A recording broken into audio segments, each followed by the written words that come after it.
Hi, Mark. Congratulations on being named the head coach. What does it mean to you to return to Winnipeg as the head coach of the Manitoba Moose?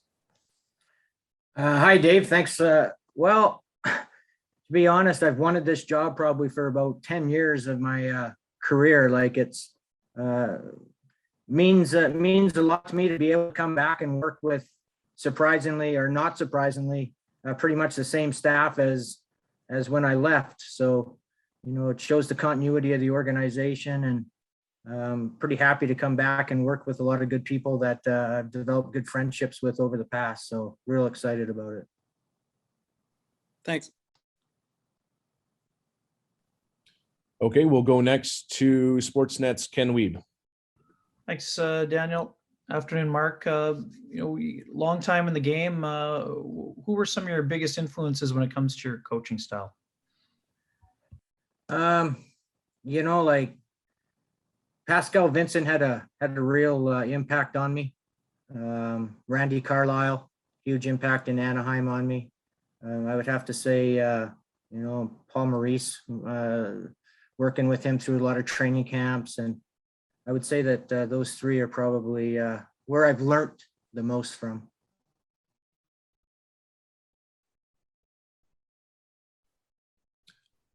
Okay, we'll go next to Patrick Williams. Hey, Mark, congratulations. Could you just take us through the past few weeks and kind of how this whole, hiring unfolded for you? Sure. Hi, Patrick. I guess it started when Pascal started talking to Columbus, had his interviews, and then Craig Heisinger reached out to me and said that we might be looking for a new coach. So I guess they were preparing that Pascal might get the job. And then probably about a week after that, week to 10 days, I had an interview with them, with Kevin Cheveldayoff, Larry Simmons, and Craig Heisinger. And then I had a second interview after 3 or 4 days after that. And a couple days after that, I got offered the job. So the process probably took all the way 10 days to 2 weeks before it got finished off. And they put me through the grind a little bit. Thanks. Okay, we'll go next to Moose TV's Austin Siragusa. Thanks, Daniel. Hey, Mark. Just what do you recall about your time with the organization prior? Of course, you were with the team when it was in St. John's, in the first 2 seasons when it was back in Manitoba with the Moose. So just what sort of people do you remember that are still with the organization, and what do you remember about your time previously with this organization? Well, I mean, I guess it's what I remember from my first days. Well, when I worked at the Victoria Salmon Kings over 10 years ago, we were affiliated with the Manitoba Moose. So my relationship with Craig Heisinger started there. Players going down and up from the ECHL to the Moose and so on. So we had a relationship there for 4 or 5 years. And then when the Salmon Kings got bought out sort of by a Western Hockey League team, came into Victoria, I got offered the assistant coach job, which was then in St. John's. So I went to St. John's for 4 years. And then after they moved back to Winnipeg for 2. So 6 as an assistant coach. And that time I got to, know everybody, the scouts, guys like Mark Hillier and Craig Heisinger. I got the management and Larry and Chevy. So even all the staff with the Jets, all really good people, and as I said earlier on, you take a look, I got on the website and I started looking at all the staff, and there's very few changes to that staff, for years back. So that's very comforting to know that people are well looked after and there's a sense of loyalty within the organization. Go next to Mike Sawatsky from the Winnipeg Free Press.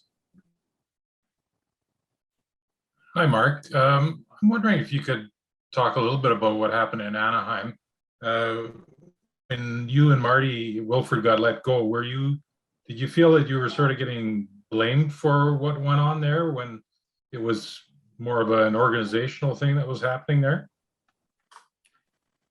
Well, yeah, I mean, I guess what went on was, with the meetings that we had before we left is they just felt that they wanted to go with more experienced assistant coaches that had spent more time in the league. They had a young head coach in Dallas Eakins, and they wanted to go with more experienced guys. And I think they ended up doing that. But no, I don't feel like they were blaming us for anything. They made it clear that they were looking for experience.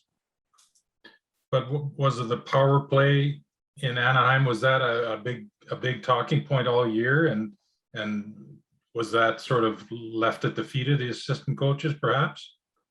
Yeah, the power play, got brought up a lot, and they wanted to fix the power play. But the power play, was it was a shared dual kind of involvement there that, maybe it got thrown on me a little bit as the face of the power play, and, really not so true. The power play was everybody in the organization, Dallas, myself, and even Marty would help at times. So, yeah, that got brought up a lot, but I don't think it's the final reason. I think they wanted more experience to help Dallas. Let's loop back around to Dave Minuk. Mark, I don't want to put you on the spot in just your first day, but is naming a captain an important thing? That was obviously something after Peter Stojkovic retired, not last season, but the season prior. Moose went without a captain last year in that abbreviated season. So how important is it for you as a coach to have a captain on the team?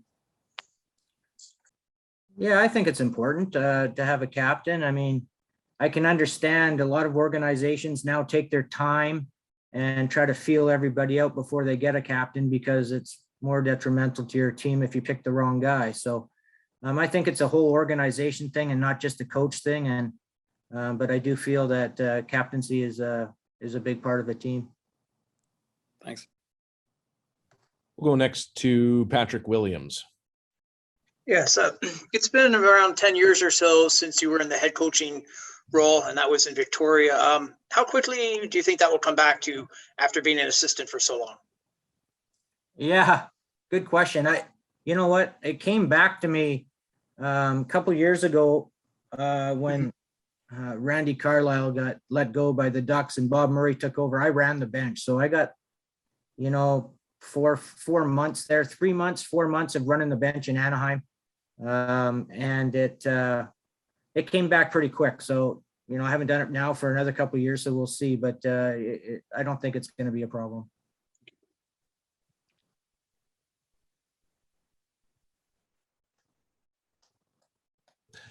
We'll go next to Ken Wiebe. Mark, how would you describe your coaching style?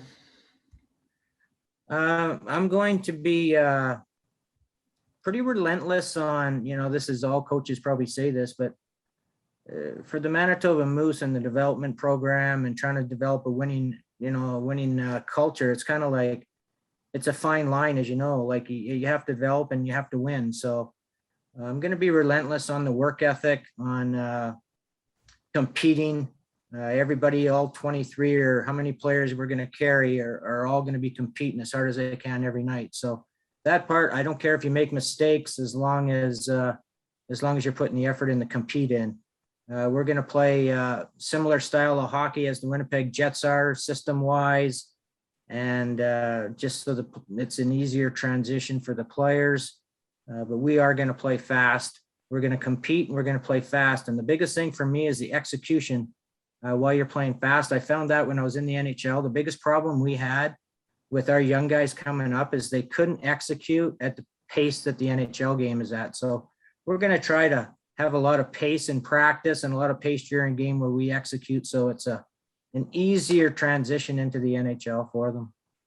Mark, you've always been known as a good communicator. What are the keys to connecting with players, especially young prospects at that level? I think it's huge, Ken. It's the biggest thing for me is to develop relationships with these guys so they trust you. It's a constant thing, it's in the airport, it's on the plane, it's in the hotel, it's in the dressing room. It's constantly talking to them, constantly having meetings, constantly building that relationship. So when you do have something to say to them, whether it's positive or negative, they'll listen to you. So I think that's a huge part of development. Thank you. We'll go next to Murata Tesh from The Athletic.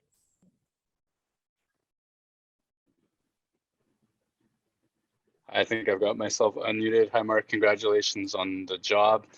And you mentioned sort of your priorities as a coach. I'm wondering, from your interviews so far, what the overall organization's priorities for the Moose are as you get used to what your roster is going to look like, and where some of those align with your own.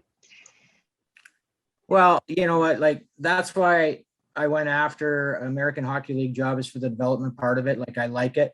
That's where the organization is in trying to develop players for the Winnipeg Jets. There's no question that's, one of the things they have to do. And so it goes hand in hand. So yeah, I'm going to be good at developing, but you need that winning environment around to help them develop. So it's as I said, it's a fine line, but we got to push the winning culture, and the development process will be picked up. But the compete and the work ethic all comes within that winning culture, and that's what we're going to try to build. And then just to follow up on that sort of thing, you mentioned relationships are so important when you're building that culture. What's the first step for you in terms of getting to know your players, as the weeks go by and camps around the corner? Yeah, there's definitely going to be some, once we go over the roster and I start speaking to the development staff and Jimmy Roy and Mike Keane and Craig Heisinger and some of the scouts, and taking notes on all these players, then I'll start calling the players, and at least I know something about them. And we'll start the phone call process, as everyone's gotten used to in the COVID environment. But we will take it day by day and start learning them before I get there. We'll go next to Mike Sawatsky. Mark, are you making any changes to your coaching staff? Is everybody back? Any alterations there? Yeah, as of right now, Mike, I know is that everybody's back. So there's been no talk about any changes. And we'll go on to Dave Minuk. The consistency of the coaching staff, but one thing we know in the AHL is the rosters aren't often very consistent. And I was looking back at your 2016-17 roster, and the only two guys left is, in quotes, is Nelson Dozier, who's an RFA, and Eric Comrie, who's a UFA. So how different is that from your perspective? Coming in without really having that knowledge base of these players, because a lot of the guys you coached moved on to the Jets. And is there an element of that when you look at the roster of the guys you currently have, an excitement of working with maybe not Cole Perfetti next year, but that sort of element, Gustafson, Vesline, and that sort of thing? Absolutely. I'm so looking forward to that. Like, it's, to me, getting those young guys early on will be exciting, and, we're ready to go work with them. But I think in the process of the American Hockey League, where you have young guys that are trying to be in NHL, you still have a group of American League players as well who are trying to get better. The dream is never given up by a hockey player. So I think it's important that all team players are worked with, and the development process is, for sure with the prospects, it's a little bit more, but you still want to make sure that you're working with these older guys as well. So we've got to put our time in. And we'll go next to Austin Siragusa. Thanks, Daniel. Mark, now that you do know where you're going to be coaching this next season, what are you most looking forward to once you do finally, land here in Winnipeg and Manitoba and sort of get set for this upcoming season? Just excited to get to work, get back into, I know I've got to spend some time with the NHL staff just to get the systems back down again and get the language that the NHL staff uses. So get to spend some time with them, and then of course my own staff, and get some, get to know everybody again and spend some time so that we're all on the same page. But real excited to see a bunch of faces that I'm very familiar with, and get to share some moments of things that we used to get done. And we'll wrap things up with Ken Wiebe. Mark, you said this is a job you wanted for a long time. A, why was that? And B, what was your reaction when you found out you got the job? I'll answer B first. I can't say what I said when I got offered the job. So I was really excited. And what was the first part of your question again? Just you said it was a job you wanted for a long time. Yeah, Why was yeah. it? What was it that appealed to you? Well, I think the whole time that I've been in the American Hockey League, when I was even in St. John's, I spent a lot of time with some of the new guys there that were Adam Lowry and Josh Morrissey. And I just think that for me, where I am at, that's my reward, is those guys playing in the NHL. You know, it makes me, that's how I get a high out of the hockey game right now, is seeing these guys play in the NHL, have the relationships, still talk to a lot of them on a daily basis. Some guys that, you know, like the Brendan Lemieux and the Jack Roslovics, who aren't there anymore, but still have relationships with those guys. And yeah, you know what? The development part of it is the thing that I really enjoy right now.